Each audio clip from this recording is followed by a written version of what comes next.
Amém. Irmãos, vamos ficar de pé, por favor. Vamos orar para as ofertas. Eu vou chamar a pregadora desta noite.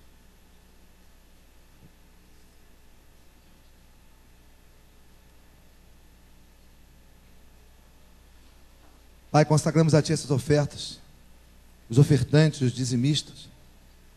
Eu quero estender a minha oração para todas as pessoas aqui presentes, aqueles também que nada puderam dar, aqueles que estão até em dificuldades. Tu conheces, Deus. Nós somos gratos porque Tu nos ajudaste em 2012 abundantemente. E queremos, ó Deus, que Tu faça parte das nossas finanças, da nossa administração, dos nossos negócios, das nossas famílias. Receba, Senhor. E que essas ofertas haja tremor e temor para administrar. Que possamos, ó Deus, abrir igrejas, pregar o Teu Evangelho, ajudar os missionários, ajudar socialmente. Enfim, Senhor, que a Tua obra seja feita através de nós, por nós, para que Cristo seja exaltado. Por Deus, diga amém. Ainda de pé, vamos receber. Essa é minha irmã, Ana Lúcia Figueiredo da Costa. Ela é lá de Curitiba, na Queda do Rio, agora está lá em Curitiba. E é com uma grande alegria que eu trago ela, sabe por quê?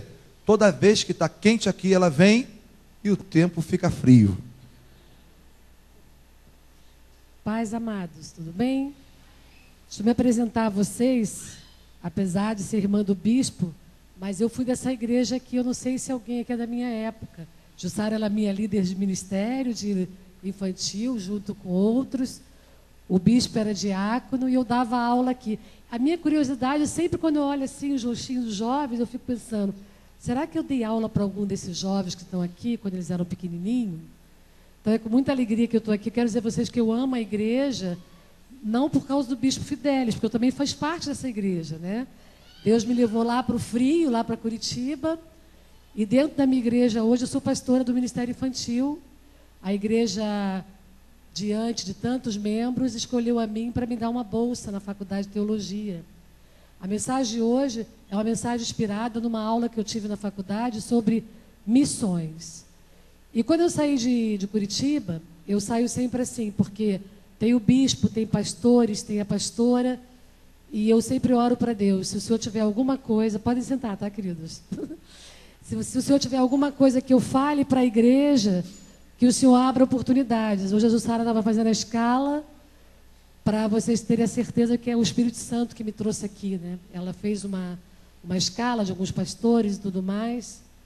E essa mensagem, ela é baseada em algo que é tremendo, que é o crescimento da igreja. A aula que eu tive na faculdade é por que a igreja cresce.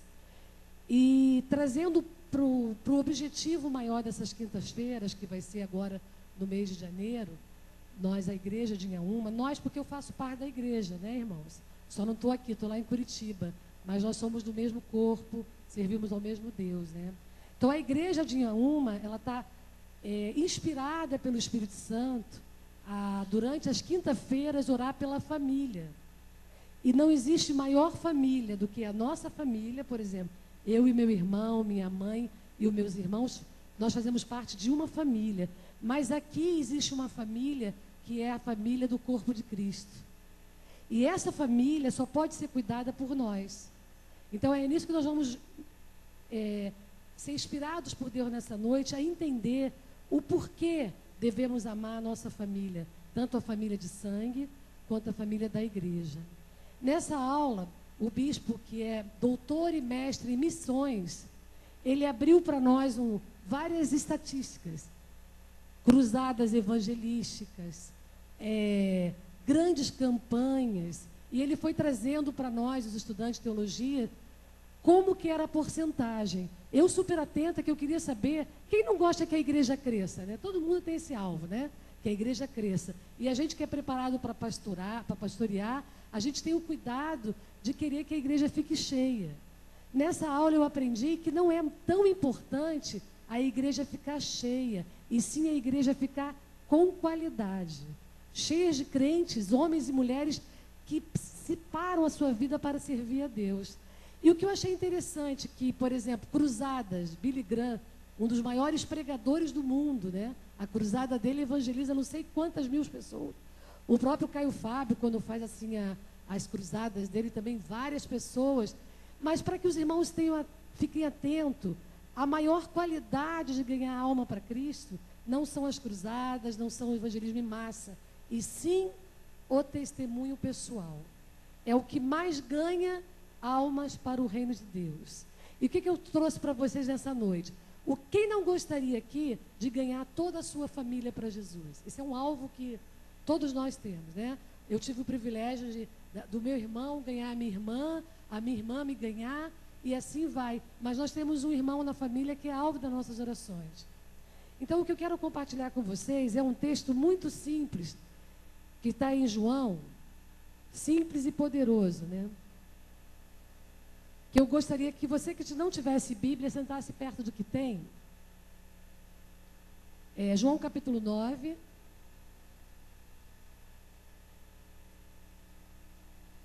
Nós vamos ver uma passagem conhecida.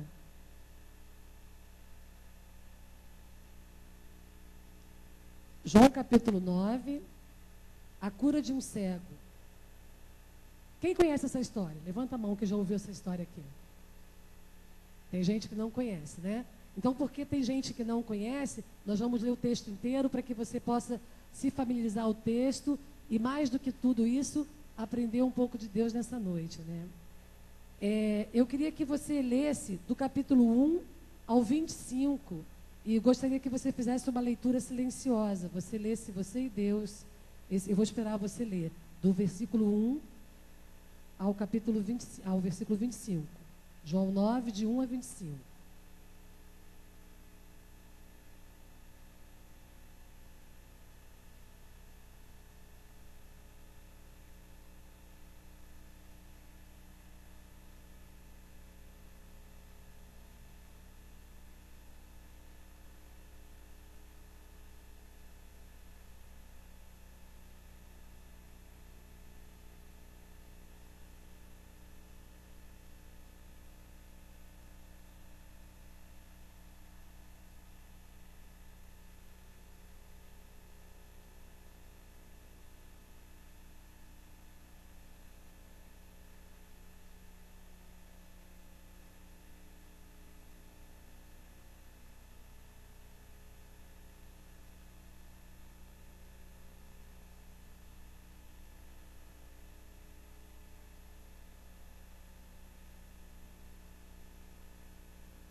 Amém?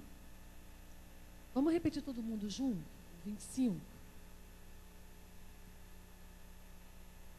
Vamos lá? Respondeu ele, pois, e disse: se é pecador, não sei.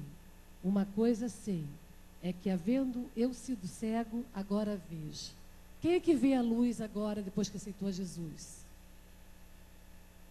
A mensagem de hoje ela é baseada no texto assim: o evangelho é simples, não complique, mas não deixe de crer no poder que está sobre a coisa simples da vida.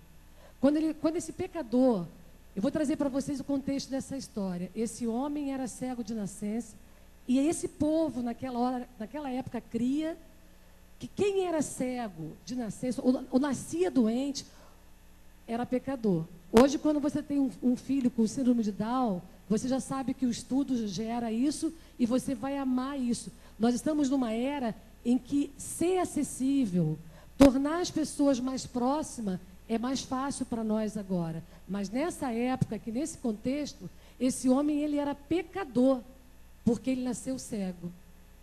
E os fariseus, que eram os doutores da lei, homens que conheciam profundamente a lei, eles tinham cuidado de deixar isso claro. Eles eram zelosos pela lei. Então, eles tinham cuidado de deixar o quê? Olha, esse aí é pecador. Mas o evangelho daquela época, quando Jesus chegou e transformou um cego para poder enxergar, ele é simples igual a hoje. Nós éramos cegos, estávamos na cegueira espiritual e quando encontramos Deus, como a Bíblia fala, saímos das trevas para a sua maravilhosa luz. Então, essa simplicidade do evangelho, de operar maravilhas, ela está cercada com bastante cuidado do que está escrito em Romanos 1, 16, 17. O evangelho é o poder de Deus. Então, o que eu quero falar para você nessa noite é que, apesar de ser simples falar de Jesus, você não pode esquecer do poder que transforma. E o que acontece no grande equívoco dos crentes na hora de evangelizar a sua família, na hora de querer que a pessoa seja salva? O primeiro grande equívoco é explicar aquilo que não pode ser explicado. Na faculdade, eu sempre falo para os irmãos, quando eu me formei em turismo, eu saí com meu diploma de turismo. Eu sabia tudo sobre viagens. Quando o médico se forma em medicina e ele escolhe uma especialidade, quando ele quer ser cardiologista, ele vai se aperfeiçoar nisso e sai sabendo sobre aquele assunto. Mas nós, os teólogos, né, que vamos estudar a Deus, e você que também, a cada domingo que você vai na escola bíblica, você não pode explicar o inexplicável. Ele não é totalmente conhecido. Ele se deixa se conhecer aos poucos. Nem eu e nem você temos estrutura para conhecê-lo na sua plenitude. Os irmãos entendem isso? E o que acontece? Quando você pega uma pessoa que sofreu um acidente e ela vem perguntar a você por que Deus permite que isso aconteça, isso faz parte do nosso dia a dia. Porque Deus é injusto, permite que uma criança seja estrupada, porque Deus é isso. O primeiro ponto que eu quero que você aprenda na sua evangelização, na sua família, dentro de onde você está, é que ele não é explicável. O que você pode responder? Pastora, o que eu posso responder numa hora dessa? Eu procuro responder da seguinte forma: olha, eu também sou igual a você. Eu não compreendo o que ele quer com isso. Mas uma coisa eu creio, e de repente você pode não crer. Ele está no controle. Deus está no controle. E isso que você tem que passar para quem não conhece a Jesus, para quem ainda não conheceu o amor de Cristo. Ele está no controle, apesar de você achar que está tudo sem controle. Mas ele está no controle. Mas por que ele não controla isso? Por que ele não controla aquilo? Não, eu creio que ele está no controle. Você não pode obrigar. Então, o primeiro ponto para você ganhar a sua família é você ter a importância de que o teu testemunho vai falar mais alto daquilo que você vive e não daquilo que você fala. Agora, falar de Jesus, irmãos, é a coisa mais fácil que tem. Você falar assim, ó, Deus mandou o seu Filho amado, que viveu entre nós e ressuscitou. Isso é fácil. Agora, viver o Evangelho na sua essência é uma tarefa diária, onde você tem que buscar com Deus sabedoria em lidar com seus irmãos, na família, sabedoria em lidar com o chefe no emprego, sabedoria em lidar com os professores na faculdade, no colégio. Você precisa depender de Deus para viver esse Evangelho na sua santidade. naquilo que Ele proporciona. Então, o primeiro ponto que eu quero dizer para você, você não precisa, só um minutinho, você não precisa explicar Deus. Outra coisa que você não precisa é defender Deus. O que eu vejo de cristão que defende Deus... eu tive uma aula na faculdade, foi uma aula bem interessante. Eu tive uma aula com um mestre doutor no mundo muçulmano. E ele começou a falar do mundo muçulmano, da sabedoria do mundo muçulmano. E quando ele entrou na Jihad, na Guerra Santa, eu perguntei para ele, você crê no mesmo Deus que eu? Aí ele, eu creio. Você crê que Ele é o Todo-Poderoso? Ele falou, creio. Você crê que Ele é o Criador dos céus e da terra? Eu creio. Você crê isso? Ele falou, eu creio. E eu fiz uma pergunta para aquele homem, e vou fazer essa pergunta para você. Você acredita que o Deus que você serve precisa da sua defesa? Tolo, irmão. Tolo aquele crente que quer defender um Deus que é todo-poderoso. Basta uma única palavra. Se ele terminar uma única palavra, a vitória chega até você. Basta uma única palavra para ele destruir tudo aquilo que vem contra você. E você tem assim, a pretensão, às vezes, de defender Deus. E isso atrapalha o evangelismo, o ganhar almas, o ganhar a sua família. O que você precisa entender? Isso não sou eu que estou falando, isso é comprovado estatisticamente. A melhor forma de se ganhar novas pessoas para Cristo é você e aquela pessoa. Eu fiquei pensando, como pastora, a gente tem a seguinte situação. Quando eu chego lá no Ministério Infantil, a nossa presença, ela inibe. Aí por isso que é que ovelha ganha ovelha. Por isso que é difícil o pastor ganhar. Pastor admioça a pessoa, cuida, zela, né?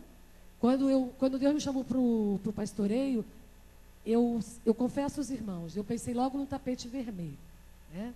Cuidados, não sei o que lá. O Senhor falou comigo, não, sai disso, mas sai correndo, porque você foi chamada para duas situações. A primeira, cuidar. E eu vou falar para vocês, cuidar de adolescentes, juniores e criança é cuidar mesmo, não tem jeito, porque a turma dá trabalho. E olhar lá na frente. O que é olhar lá na frente? É orar e ver e enxergar qual o caminho que você tem que levar o povo. Então, assim, o teu testemunho pessoal, ele vai mudar a tua história. Outra coisa que eu queria compartilhar com vocês, que é bem importante para se ganhar almas. Não criar metas que você não vai poder atingir. Quer ver? Se o pastor Fidelis ou a pastora Jussara chegar aqui e falar assim, ó, nós vamos ganhar em alma para Cristo. Todo mundo vai falar, amém, glória a Deus, deixa com a gente. Aí o que acontece? Daqui um pouco, o tempo vai passando e só essa rua aqui foi toda salva. Estou dando um exemplo. A rua da direita não foi, a rua da esquerda também não. O que vai acontecer com vocês? Vai ser desanimador. Então o que você precisa entender, agora que você vai começar o ano de 2013, cria uma meta. A minha meta é tão simples. Olha, a minha meta é muito simples. Primeiro, eu tenho 2 filhas. Uma já casou. A outra ainda está comigo. Então, esse é o meu alvo. Enquanto ela não casar, eu quero ajudá-la a continuar caminhando na obra do Senhor, caminhando com Cristo. O outro meu método de meta é muito simples. Isso aqui eu vou compartilhar com os pastores e com vocês. Se o pastor é líder dos jovens, se ele é líder do jovem, eu falo sempre para quem está sobre minha direção, não se preocupe em encher a igreja, mas se preocupe em não perder os que estão dentro da igreja. Não se preocupe em trazer novos membros para a igreja, mas se preocupe em cuidar daqueles que estão sob sua responsabilidade. Então, o pastor dos jovens da igreja, se ele começou com 10 jovens, e se ele vai terminar o ano com 10 jovens, louvado seja Deus. Sabe por quê, irmãos? Porque trazer é fácil, o difícil é permanecer.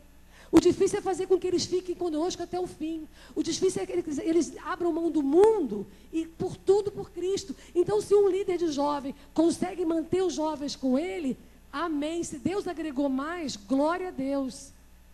O bispo é que tem metas maiores. Então, assim, numa escala de metas, você que está dentro de casa e seu marido não é crente, cria essa meta.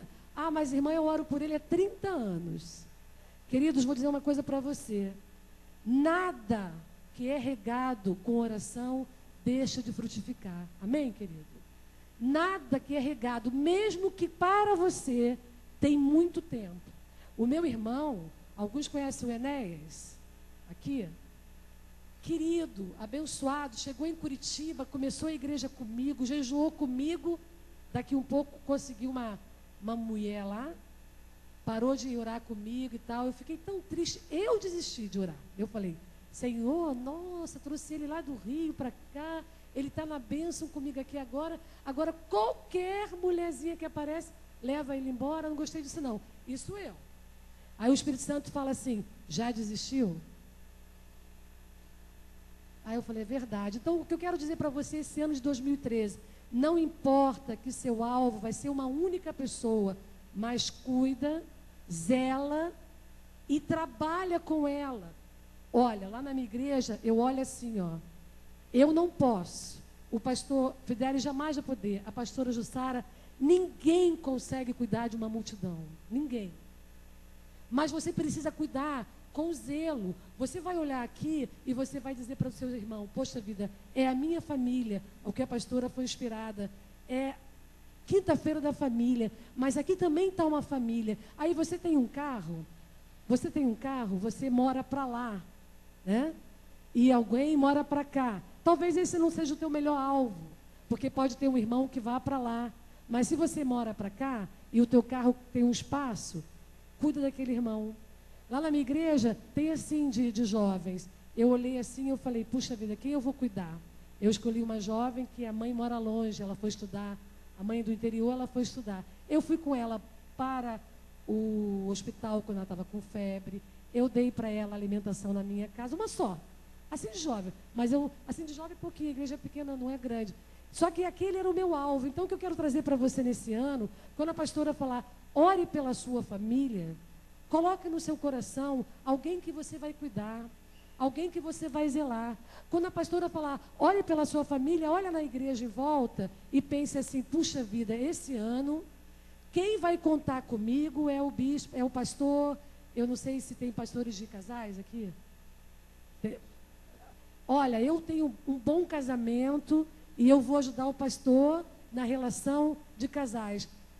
Ah, mas eu quero ajudar a igreja toda. Esquece, irmão. Esquece, estou falando isso de coração para você. Esquece, você vai fazer um mau serviço. As empresas, eu sou gestora na minha empresa e nós entramos em vários cursos de gestão. As empresas, elas se preocupam com excelência. Eu fiquei pensando, se os líderes do mundo secular entendessem que a Bíblia trabalha por excelência, a Bíblia trabalha por excelência, você concorda? A Bíblia trabalha por excelência. Tudo que devemos fazer para o Senhor, fazemos o que? De todo o nosso coração. Quando for fazer alguma coisa, faça como se estivesse fazendo para Deus. Então, a Bíblia trabalha por excelência. Então, o que eu falo para o meu pastor? O meu pastor, que é o pastor presidente da igreja, eu falo para ele assim, pastor, eu não vou dar conta da igreja toda, porque é a sua responsabilidade. Ele é o pastor presidente, mas no meu ministério, o Senhor vai receber de mim o melhor. Porque se eu faço, como líder das crianças e dos adolescentes, o melhor, se o líder dos jovens faz o melhor, se o líder dos casais faz o melhor, se o líder das mulheres faz o melhor, o pastor presidente consegue fazer o melhor, porque cada departamento está fazendo o seu melhor. Agora, o que acontece? Se os líderes não fazem o seu melhor, quem é cobrado? É o pastor presidente. Ah, porque os jovens estão mal, porque as crianças estão mal. Então, o que você precisa entender? A família, que a pastora Jussara está falando sobre você, claro que é a família pessoal. E essa família é bem importante. Mas também nesse ano, colocar no teu coração o propósito de ajudar a família da Nova Vida de Inhaúma. Amém, queridos? Vocês acham que essa igreja está precisando de cuidado?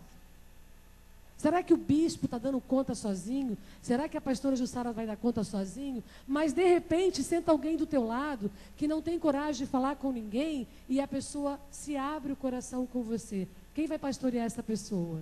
Tem irmãos que fazem assim: bispo ou pastora, é o seguinte, esse aqui é para você cuidar.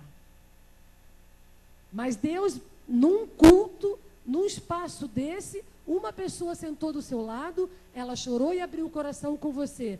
Realmente, irmãos, é o bispo, a pastora ou o líder do jovem que tem que cuidar, não é isso? O que vocês acham? É Deus que te colocou, alguém do teu lado, para que você entenda assim: poxa vida, eu posso ajudar. Então, o que eu quero trazer para vocês, quando o cego ele fala assim, ó, eu era cego e agora vejo. É você entender a sua cegueira. É você, na hora que você for falar do amor de Cristo, você entender a sua cegueira. Eu vou dar uma palhinha para vocês da minha cegueira. Quando eu estava estudando, fazendo faculdade de pedagogia aqui no Rio de Janeiro, eu era noiva de um rapaz. Vou dar só uma palhinha para vocês. Eu tenho um irmão de 1,90, o outro que era fortão, que era o Edinho, e tenho o Enéas, 3 homens imensos. E eu estava namorando um rapaz, e ele disse para mim que se eu terminasse o namoro com ele, essa era a minha cegueira, eu ia morrer e ele ia começar pelo Fidelis, ia matar o Fidelis. O medo foi tão grande que eu fugi, me escondi, e um dia, nesse esconderijo que eu estava, Jesus entrou na minha vida e me fez entender que aquele rapaz que estava me ameaçando não era maior do que o Cristo que entrou na minha vida. E vocês estão entendendo o que eu estou querendo falar de cegueira? A sua cegueira é algo que você não enxergava. E que não importa se ele é o Deus do universo, se ele vai curar todo mundo. O que importa naquela hora que você está falando com uma pessoa é: olha, eu era cega. Eu era cega, mas agora eu vejo. Concorda que você era cego? Quem era cego aqui? Quem vivia em trevas? Né? Uma coisa que eu queria conversar com vocês, que é muito importante, algo assim tremendo, é que a simplicidade do Evangelho não anula o poder de Deus. A simplicidade de você falar de Jesus não anula o poder de Cristo. E uma outra coisa bem importante: você não é o Espírito Santo. Eu conheço crente que cisma, que coloca dentro de si que é ele que convence do pecado e da justiça, né? Ele que convence. Não, é assim, você tem que aceitar Cristo de qualquer maneira. Primeiro, para você falar de Cristo, você tem que entender quem é Ele e o que Ele fez na sua vida.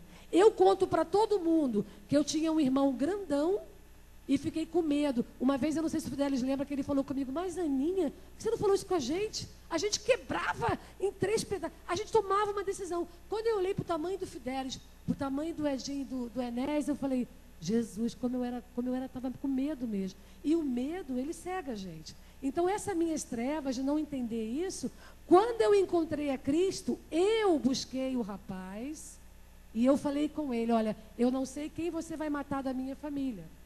Por exemplo, se matar o Fidelis, vai ser benção, que ele vai ser salvo. A Jussara que não ia casar com ele, né, Jussara? Se você matar a Luzia, ela vai ser salva. Mas eu agora sou de Jesus, e se você não respeitar isso, é problema seu com Deus. Aí eu voltei para casa, tomei uma nova vida, mas essas eram minhas trevas, eu não conhecia Jesus, né? Quantos de vocês aqui agora podem estar pensando: poxa, as minhas trevas eram assim? Querido, perca tempo, ou ganhe tempo, contando sobre o que o Jesus fez com você. Não perca tempo explicando quem Ele é. Amém? Você entendeu até aí? Esse é o primeiro ponto. O segundo ponto é: não defenda aquele que não precisa de ser defendido. Entendeu? Ele não precisa ser defendido, ele é Deus. Estou ensinando alguns caminhos, assim, orientando com amor para vocês. Talvez todos vocês já sabiam disso, mas a gente vai começar um ano novo lembrando de que a sua meta, ela tem que ser algo pequeno. A meta do bispo, não. A meta do bispo é abrir igreja, ordenar pastores. Isso é problema dele, com a ajuda de vocês. Entendeu a diferença? A ajuda de vocês é o quê? Orar, ofertar, olhar para aquele pastor, coisinha fofa, né? Aquele pastor Sebastião, carinha de pastor, né? Aquela coisinha assim. Eu tenho pastor que eu tenho... pastor que... Assim, pegar aquele homem de Deus que foi ao monte orar e toma uma revelação de guardar segredo, né? Quem estava aqui no final do ano, eu já vou levar isso lá para Curitiba. Vou guardar os meus segredos. Pegar aquele homem e falar, poxa vida, eu vou lá na Taquara. É Taquara que ele está, pastor? Essa é a sua meta. A do bispo e a da pastora é maior. O do líder do jovem é você, né? O pastor do líder. Ele, se ele ficar pensando assim, nossa, eu vou arrumar a igreja inteira, ele acaba não cuidando daquilo que ele tem que cuidar, que é os jovens. Então, uma coisa que eu queria, uma outra parte que eu queria deixar bem claro para você, o evangelho é o poder de Deus.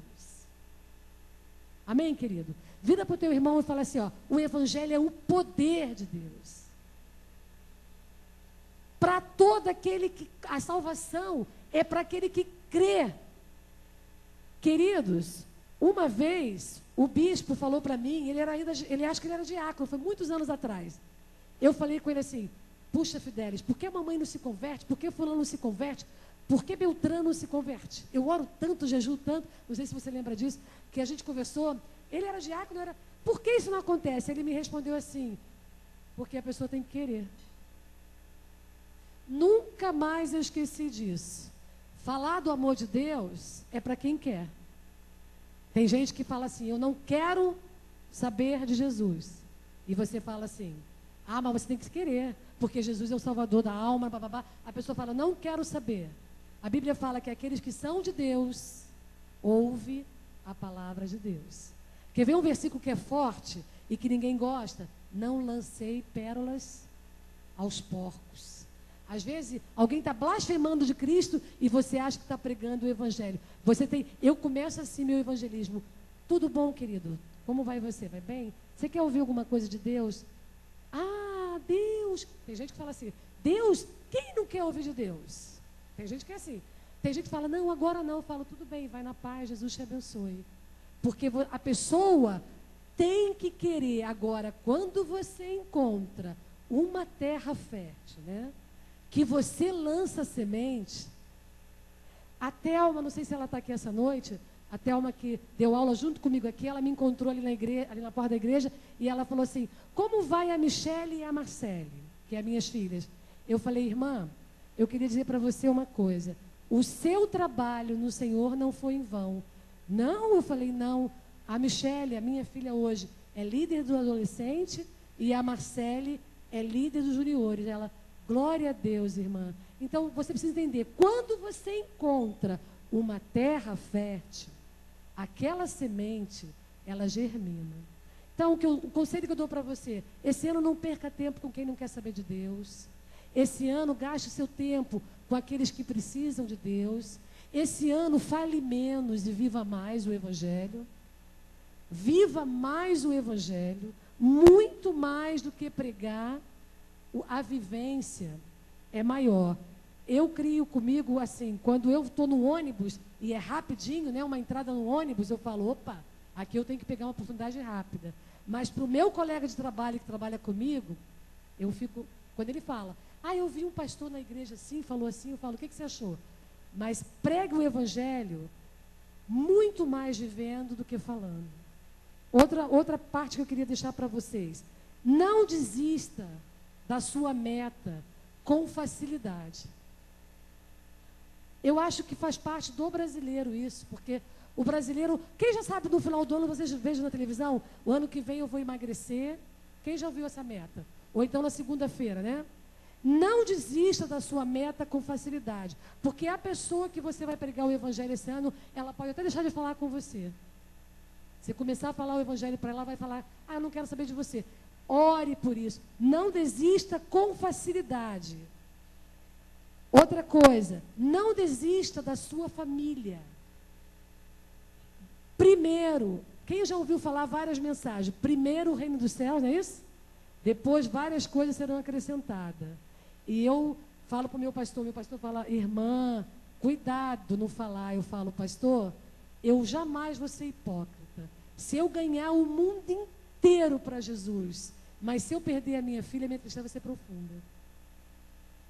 Porque eu quero ganhar o mundo inteiro para Jesus, mas eu não quero a minha filha no inferno. E eu não abro mão disso. Em orações eu falo, Senhor, me dá almas mas ganha minha filha, ganha o meu irmão. Você entendeu? É paixão. Você tem que olhar para a sua família e ter paixão. Eu olho para o meu irmão Enés lá em Curitiba, eu amo aquele meu irmão de paixão.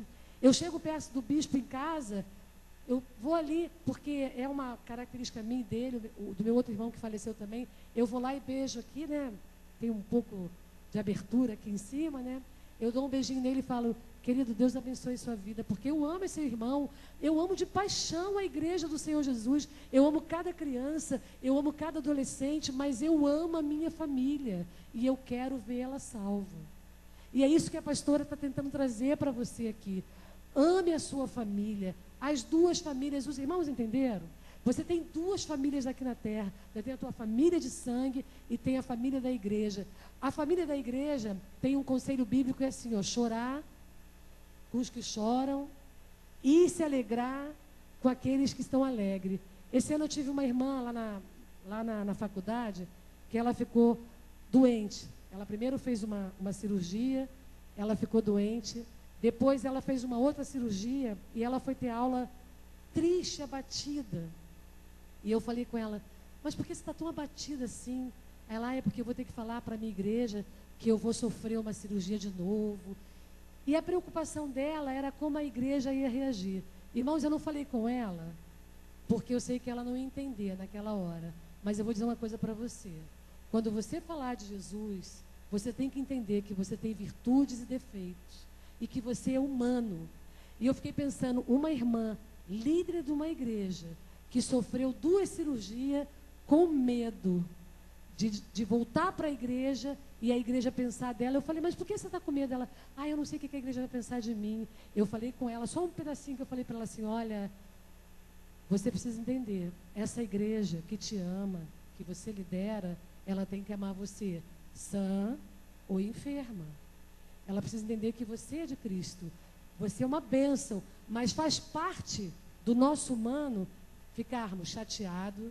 Outra coisa, crente que entra no trabalho, o patrão não pagou o salário integral. E ele fala, glória a Deus, a maior alegria. Eu não vivo essa hipocrisia do evangelho, irmão. Se eu estou triste, eu vou no trabalho e falo assim, puxa vida, eu estou triste hoje. Mas você está triste por quê? Eu falei, aconteceu isso e isso. Mas eu conheço um que me dá alegria, eu vou orar por ele. Então, assim, viver a essência do evangelho é a verdade, queridos. É aquilo que você é. Você está triste, está zangado. Agora, é claro, com educação, né? Não com, eu estou invocado, vou bater em todo mundo. Não, olha, hoje eu não estou bem, me poupe um pouco, hoje eu não estou bem, né? Ninguém está preparado para um líder. Eu chego nas crianças, o meu pastor fica de cabelo em pé comigo. Eu chego nas crianças e falo, crianças, ora pela tia Ana Lúcia. Por que, tia? Estou bem chateada. Aí conto o motivo da chateação. Aí eles ficam a semana toda orando por mim. Domingo, quando eu chego, eu falo, quem orou por mim? Pouquinho levanta a mão, né? Aí eu falo, puxa vida, só pouquinho que orou por mim, mas deu certo, aconteceu isso. Aí os outros, eu esqueci, mas eu também fiquei pensando nisso. Então, assim, é coisa de criança, mas assim, eu não procuro mostrar para eles, eu falo para eles, olha, quando o pai e a mamãe falam para não abrir a geladeira, que lá tem aquele sorvete que você quer, e você foi lá e abriu escondido, o que aconteceu com isso? Aí ele fala, tia, olha, eu abri porque é o seguinte, eu falo, vamos pegar a verdade aí, por que você abriu a geladeira na hora que não podia e tal? Tia, eu falo, não, quem não vai falar a verdade, aí sempre alguém se manifesta e fala, tia, eu abri porque eu estava com muita fome, e eu esperei meu pai sair para comer aquilo tudo. Aí eu falei, o que é isso? O que é isso? Aí eles falam, o que é isso? Eu falo, então vamos lá, o que é isso? É pecado. Qual é o pecado? Tratar com o nome. É mentira, tia, eu menti para meu pai. Quer ser nobre? Quero. Como eu sou nobre? Vai lá. Conta a verdade, não vou, mas não vou mesmo, porque eu vou apanhar na certa. Aí eu falo, não, vai lá e conta a verdade. Vai lá e conta a verdade. Aí fica trabalhando com a criança, ó, às vezes 2, 3 meses, para ela ter coragem de chegar no papai e na mamãe e falar, mãe, ó, fui eu que fiz. Não foi o meu irmão que apanhou no meu lugar. Então, o que eu quero ensinar para vocês, assim, compartilhar com vocês, é que nós devemos ser verdadeiros. Vamos evangelizar com verdade. Vamos falar do amor que Ele é e não explicar quem Ele é. Vamos passar a entender que nós não somos, né? Todo mundo, quer ver? Se eu perguntar aqui, quem é que convence o homem do pecado, da justiça? Quem é, irmãos? Você alguma vez evangelizando tentou ser o Espírito Santo? Alguém já tentou alguma vez ser o Espírito Santo? Convencer que a pessoa estava no pecado, convencer do juízo e da justiça? Esquece, não é a sua tarefa. A sua tarefa é evangelizar. E para nós encerrarmos, eu queria que você lesse comigo Romanos 1, 16 e 17.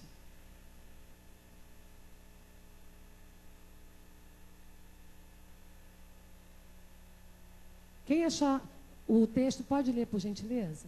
Romanos 1, 16 e 17.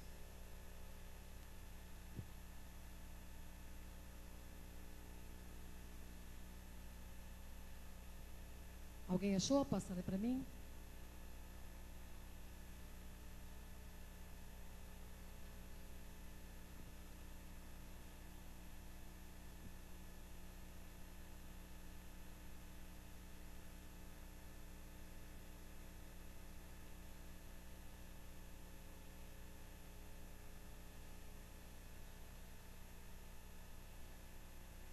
Amém? Vamos ler só o iniciozinho do versículo. Não o quê?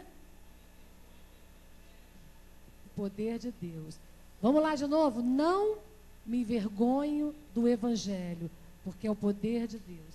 Isso eu queria deixar para vocês nesse ano. Não tenha vergonha desse Evangelho, que é o poder de Deus, que transforma, que modifica as histórias das vidas do ser humano. Se cada um de vocês pegasse o microfone aqui, teria uma história para contar. Não é, queridos? Cada um de vocês tem uma história linda para contar. Pode não ser linda para quem está do lado de fora, mas para você que viveu essa maravilhosa mudança das trevas para a sua maravilhosa luz, você sabe que essa história, ela deve ser contada, recontada para todos aqueles que estão à volta de vocês. Ame a sua família nesse ano, ore por ela, não desista da igreja, não desista de participar, se envolva, cresça nesse ministério. Eu era professora de escola bíblica aqui, hoje sou pastora lá em Curitiba. Minha irmã também, que aqui também participou, hoje é pastora junto com meu cunhado. O bispo Fidelis era diácono aqui, hoje é o bispo da igreja. Você que é jovem, que está aqui, saiba que daqui Deus faz bastante coisa, muita coisa. Muita gente está aí fora evangelizando porque saiu dessa igreja. Eu sou uma delas, amém? Vamos ficar de pé, vamos orar. Que você possa levar no seu coração a meta de ganhar a sua igreja para Jesus, a meta da sua família, mas não crie nada acima daquilo que você possa fazer. E também não desista da sua meta. Quem sabe o Espírito Santo falou ao teu coração nessa noite assim: olha, eu quero que você cuide de fulano, eu quero que você cuide de Beltrano o ano inteiro, eu quero que você ajude o pastor tal, quero que você ajude o líder tal. Quem sabe Deus nessa noite motivou o teu coração, né? Vamos abaixar nossas cabeças, vamos orar. Pai, em nome de Jesus, eu quero te agradecer por esse dia, pela tua presença aqui nesse lugar. Quero te agradecer porque através de nós é que você faz a tua obra, Senhor. Que cada um de nós saiamos daqui no ano de 2013 com a consciência de que precisamos fazer algo, Senhor. Algo não tão espetacular, mas podemos cuidar de um amigo, cuidar de alguém da nossa família, cuidar de alguém aqui na igreja, fazer a igreja ser forte, porque um ou outro se ajudou e disse: ser forte, Senhor. Em nome de Jesus, eu oro pelos ministérios aqui representados. Eu oro por cada líder, para que tu possas trazer a tua unção, a sabedoria do teu Espírito Santo, para que eles possam crescer em unidade, em amor. É uma igreja que tem como título Crescendo em Amor. Que o teu amor seja verdadeiro, Senhor. O teu amor não seja fingido, Senhor. Tu possas derramar a tua unção sobre esse lugar. Possa derramar a unção sobre as crianças. Derramar a unção sobre os adolescentes, sobre os jovens, sobre os casais. Que o teu nome nesse lugar seja glorificado, Deus. Obrigada pela vida do bispo. Obrigada pela tua boa mão sobre a vida da Jussara. Tu és o Deus que cuida, que zela e que defende e resgata aqueles que são teus. Louvamos o teu nome nesta noite, Senhor, e entregamos todos os nossos propósitos aos teus cuidados e no teu altar. Obrigada, Senhor, em nome de Jesus.